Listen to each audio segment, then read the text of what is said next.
Kuna watu bwana huwa wanaishi katika kadunia kao wao wenyewe, yani wanafanya mambo kwa kujiamulia wenyewe hata kama serikali ipo. Watu kama hawa serikali huwa haiwafanyi jambo lolote. Sasa moja kati ya hao watu bwana alikuwepo mwamba mmoja anayetambulika kwa jina Mr. Chaudhry. Huyu ni mtu ambaye anafanya biashara nyingi za kihalifu ikiwemo kuuza madawa kulevya pamoja na silaha. Leo washikaji zake wawili wanafika wanamweleze bwana, kuna mmoja kati ya mwandishi wa habari anatuchafua sana ndani ya magazeti yake. Hii itapelekea biashara zetu kuto kwenda vizuri. Anamtuma kijana wake aende akampatie taarifa mtu anayetambulika kwa jina la Karan, mashine ya kazi anayoitegemea iende kafanye haya mabalaa. Karan mwenyewe ni nani? Tunakutana na mtu mmoja ambaye bwana amegoma kabisa kuishi kwa misingi ya kiserikali na kufuata sheria. Karan alikuwa ni mtu ambaye anaogopeka sana bwana. Siku ya leo kamnasa huyu mwandishi wa habari na kuweza kumkata mkono mbele ya halaiki, tena na mrembo mmoja akiwa anashuhudia anayetambulika kwa jina la Kajoli akiwa pamoja na baba yake. Baada ya tukio afande anafika anauliza ni nani aliyefanya unyama mbele ya halaiki. Watu wote wa sokoni anasema bwana, sisi hatujaona huyo mwandishi wa habari kipindi ambacho akiwa anafanyiwa mabalaa. Baba yake na Kajoli akasema huyo mtu yeye amemshuhudia na yuko tayari kwenda kutoa ushahidi mahakamani. Lakini kuna kikofia moja alikuwa anashuhudia mchezo mzima. Taarifa zikaenda kumfikia Karan. Mwamba mbio mbio akaelekea mpaka nyumbani kwa kina Kajoli. Baada ya kufika akaanza kutembeza kichapo kwa mzee, lakini kipindi ambacho alikuwa anahitaji kuweza kumfanyia mabalaa zaidi, Kajoli anafika pale na kumbembeleza sana muungwana. Baada ya kuweza kugeuka na kukutana na sura ya mrembo mwenye macho ya kubembeleza yanatia huruma, lakini ukiyatazama vizuri kama vile alikuwa anatoa majimaji. Hakika macho haya alikuwa anavutia sana, yaani bimdada alikuwa anatazama kama vile alikuwa hataki. Alo Karan baada ya kukutana na sura ya mrembo kama huyo bwana akapiga stop, akaamua kuondoka ndani ya hili eneo akiwa kapigwa na butwa la kutosha. Kwa ufupi bwana mshikaji akawa tayari alishavutiwa na bimdada, lakini yeye ile swala alikuwa hajalitambua. Safari kampeleka mpaka kwa bimdada moja anayetambulika kwa jina la Tusi. Huyu ni bimdada ambaye yeye alikuwa anamiliki dangulo ndani ya hili eneo, lakini pia alikuwa anamzimikia sana Karan siku ya leo kipindi ambacho alikuwa anaendelea kutumbuiza, lakini muungwana mawazo yake yote alikuwepo katika sura nzuri iliyokuwa inavutia, sura ya bimdada Kajoli. Karan akaamua kuondoka na kwenda kumfuatilia huyu binti akamtazame zaidi. Mbona hakuwahi kukutana na mrembo kama huyu? Alo mwamba tunaendea kumkosa huyu. Muungwana safari ya kwanza akamfuatilia bimdada mpaka sehemu ambapo alikuwa anafundisha watu jinsi ya kucheza. Bimdada baada ya kumwona Karan akaamua kukimbia. Huu ukawa ndio mchezo wake. Kila ambapo alikuwa akimwona Karan kwa mbali, basi yeye alikuwa anachukua jukumu la kuweza kukimbia, kwani alikuwa anamwogopa sana, lakini pia alikuwa nadhani huenda muungwana alikuwa anamtafuta ili aweze kumfanyia jambo baya. Haka ni mchezo ambako Karan alikuwa anamfanyia sana bimdada, lakini leo Kajoli akaamua kuweza kukata tamaa ya kukimbia na kumvaa mshikaji. Akamfuata akamuuliza ni kwa nini alikuwa anafuatilia, kama anahitaji kuweza kumdhuru basi aweze kufanya hivyo kuliko kila siku kumpa mashaka, kwani kwa sasa bimdada anasema ya kwamba hata kutoka nyumbani anajishauri. Hii yote alikuwa anaogopa endapo akitoka basi huenda akakutana na Karan na kufanyiwa jambo baya. Karan aliondoka akiwa na huzuni sana, kwani hili lilikuwa sio lengo lake. Kipindi ambacho alikuwa anatuliza kichwa chake akiwepo baa anapiga 1 2 3,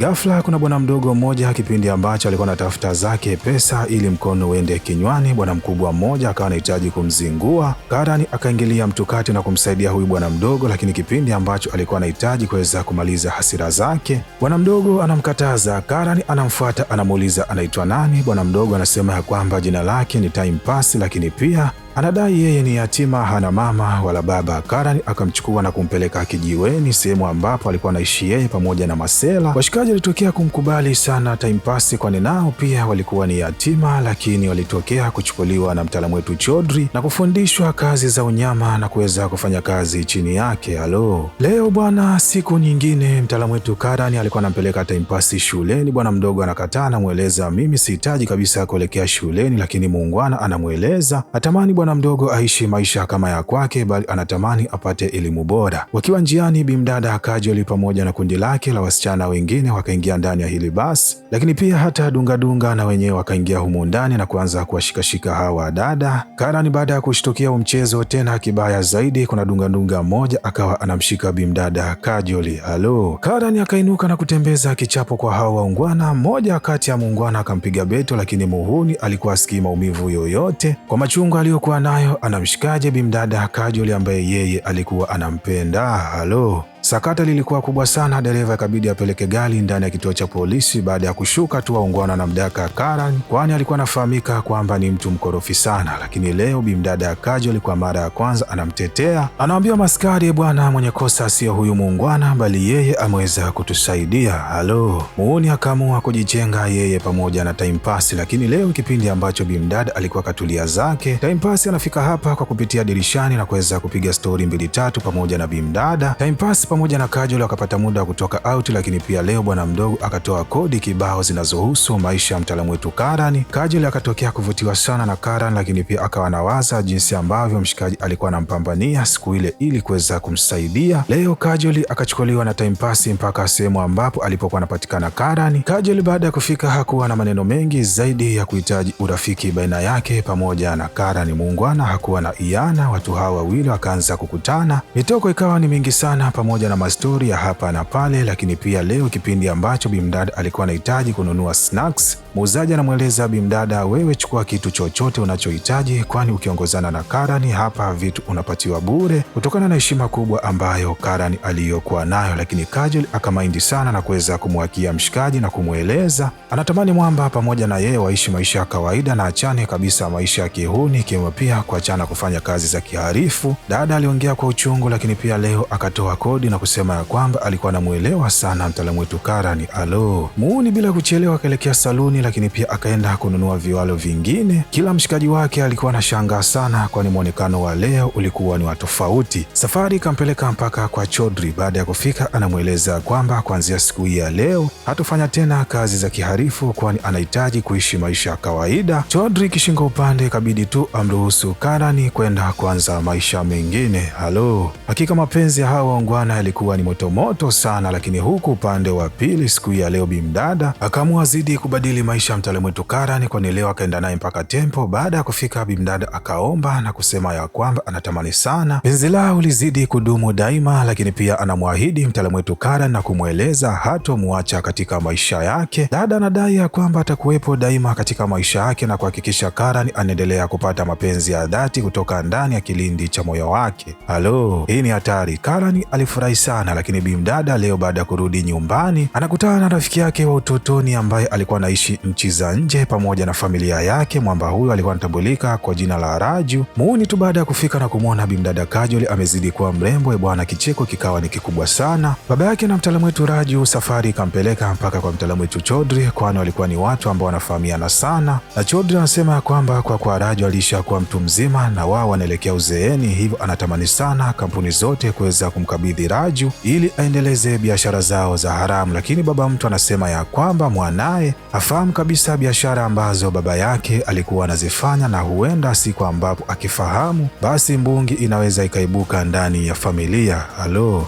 Kajol pamoja na Karan bwana, mapenzi yao yakazidi kuwa motomoto sana. Leo bimdada akaongea tu kama utani na kumweleza mshikaji ya kwamba baba yake amemtafutia mume kwa ajili ya kumwoa. Mwamba aliwaka sana, akamweleza bimdada endapo jambo hilo likitokea basi atamkatakata huyo mwanaume ili tu bimdada aweze kubaki katika mikono yake. Halo, Kajol aliongea kama masihala, lakini baada ya kufika nyumbani anamkuta Rahul akiwa pamoja na baba yake. Leo anapatiwa taarifa nyingine na kuelezwa ya kwamba baba ameweza kukubali ndoa baina yake pamoja na Rahul. Alo, dada aliumia sana na kuanza kujiuliza ndani ya moyo wake yale maneno alizungumza tu kama utani, bwana, kumbe upande wa pili jambo limeweza kutimia. Halo, sasa atafanya je? Bimdada kabidi ajikaze na kumweleza baba yake ukweli ya kwamba bwana, kuna kijana mmoja ambaye ameweza kuteka moyo wake usiku halali pasina kutazama picha yake, lakini pia mawazo yake. Ili aweze kutulia ni lazima aikumbuke sura ya mshikaji. Baba mtu akamuuliza binti yake, kijana huyo ni nani ambaye ameweza kuteka moyo wa binti mrembo niliyemlea katika maadili? Kajol baada ya kumweleza baba kijana ambaye yeye alikuwa anampenda, hakika baba aliumia sana. Anakumbuka vyema ngumi alizotembezewa na huyu muungwana, eti leo binti yake anasema ya kwamba anahitaji aolewe naye. Halo, mzee aliongea kwa hasira kubwa pamoja na machungu. Presha ikapanda, akaanguka chini, anapeleka hospitali, na baada ya kupata fahamu pembeni yake alikuwepo bimdada akilia kwa uchungu mkubwa. Anamwomba msamaha baba yake na kumweleza yupo tayari kufuata chochote kile ambacho atakuwa kaelezwa na baba yake, na yupo tayari kumwacha Karan ili mradi tu baba yake abaki kuwa salama. Halo, dada akasahau kabisa ahadi ambazo alikuwa akamwahidi Karan mara ya kwanza ya kwamba hatomwacha mpaka kifo, lakini leo katikiswa tu kidogo na baba yake bwana anamtema mshikaji tena bila hata taarifa. Alo, hii inaumiza sana. Rahul pamoja na baba yake wanatia timu humu ndani. Baba mtu baada ya kuwaona anaunganisha mkono wa Rahul pamoja na Kajol na siku ya ndoa inatangazwa. Alo, muuni wa kazi baada ya kuzipata hizi taarifa, safari ikampeleka mpaka nyumbani ambapo alikuwa anaishi Kajol pamoja na baba yake. Baada ya kufika hapa, hakika aliongea kwa uchungu mkubwa na kuweza kumwakia huyu mzee, akidhani ya kwamba huenda mzee ndio alikuwa anahitaji kuweza kumpokonya tonge lake mdomoni.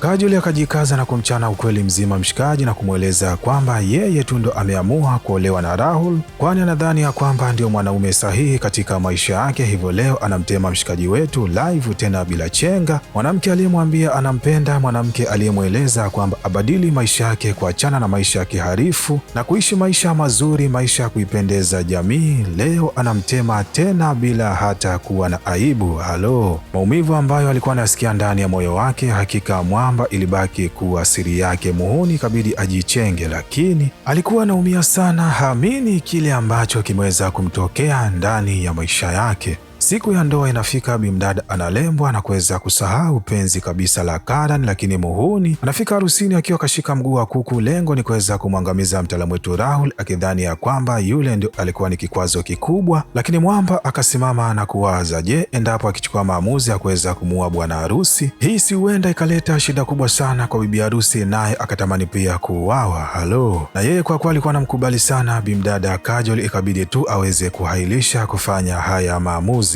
Muuni akakaa chini analia kwa uchungu mkubwa. Ndelemo pamoja na vifijo bwana alikuwa anavisikia vizuri, vinanda vikipigwa pamoja na matalumbeta. Sauti zinasikika zikisema ya kwamba pigeni vigelegele kwa bwana harusi pamoja na bibi harusi. Waswahili bwana wanavipiga vigelegele kwelikweli, kwani walikuwa natambua baada ya hapa kilikuwa kinafuata ni biriani bwana. Muungwana alikuwa anaumia sana. Kelele za vigelegele ambazo alikuwa anahitajika kupigiwa yeye pamoja na bimdada Kajol, leo anapigiwa mwanaume mwingine. Halo, asikwambie mtu. Kajol baada ya jambo lote kuweza kumalizika, kipindi ambacho alikuwa anaelekea honeymoon pamoja na mume wake, anashusha kioo cha gari na kumshuhudia muungwana akiwa akapiga magoti akilia kwa uchungu mkubwa, huku mkononi mwake akiwa kashika mguu wa kuku. Sijajua Kajol alikuwa anawaza nini, lakini pia sijatambua zumuni kubwa la kuweza kuharibu maisha ya muungwana ni lipi. Tuliona bimdada alikuwa anampenda sana muungwana, lakini hofu tu ndogo ya baba yake aliyoweza kuionyesha imempelekea bimdada kuchukua maamuzi ya kumtema mwanaume aliyekuwa akampenda, lakini pia mwanaume aliyepelekea kuweza kubadili maisha yake na kuchukua maamuzi ya kwenda kuolewa na mwanaume ambaye baba yake alikuwa anamtaka. Halo, mimi bado sijaelewa, lakini wewe ninakuuliza swali, je, bimdada kitu alichokifanya ni sahihi ama amezingua?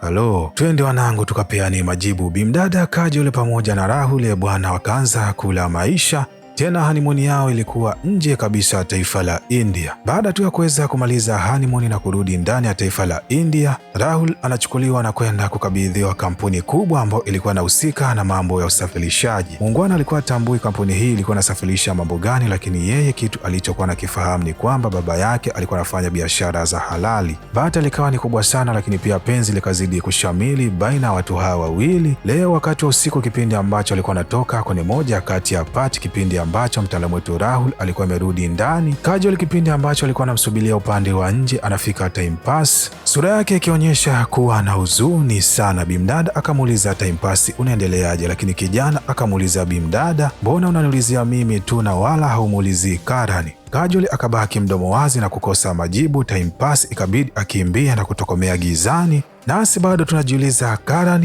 yuko maeneo gani na kwa sasa anaishi maisha gani? Ukweli wa mambo ni kwamba bwana, maisha ambayo anaishi Karan kwa sasa alikuwa ni mabaya sana zaidi hata ya mwanzoni. Yaani jamaa alikuwa haogopi kabisa kufa, lakini pia alikuwa ni katili zaidi ya mwanzoni. Halo, Karan haya yote alikuwa anayafanya, lakini pia ilikuwa akipata muda wa kutulia bwana alikuwa anamfikiria sana bimdada Kajol, kwani ndio mwanamke pekee ambaye yeye alikuwa anampenda. Kipindi ambacho yeye mapenzi alikuwa anamtesa Rahul, leo anakuja kugundua ya kwamba biashara ambazo alikuwa anazifanya baba yake zilikuwa ni biashara hatari, lakini pia zilikuwa ni biashara ambazo zilikuwa ni haramu. Anaenda kumwakia sana baba yake na kuwaje kamtia katika dimbwi ambao lilikuwa ni baya. Ni bora angemwambia toka mwanzoni Kipindi ambacho mzee alikuwa anaongea pamoja na Rahul, bwana, upande wa nyuma bimdada kumbe alikuwa anasikia kila kitu. Akashtuka sana na kushangaa, kumbe anaishi na mwanaume ambaye baba yake anafanya kazi za kihalifu. Bimdada akadondoka chini na kupoteza fahamu. Anapeleka hospitalini, daktari anamweleza Rahul ya kwamba mtunze sana mkeo, kwani mnatarajia kuwa na mtoto. Dada baada ya kuweza kuamka na kumwona mme wake, hakika aliwaka sana na kumweleza kwamba hatamani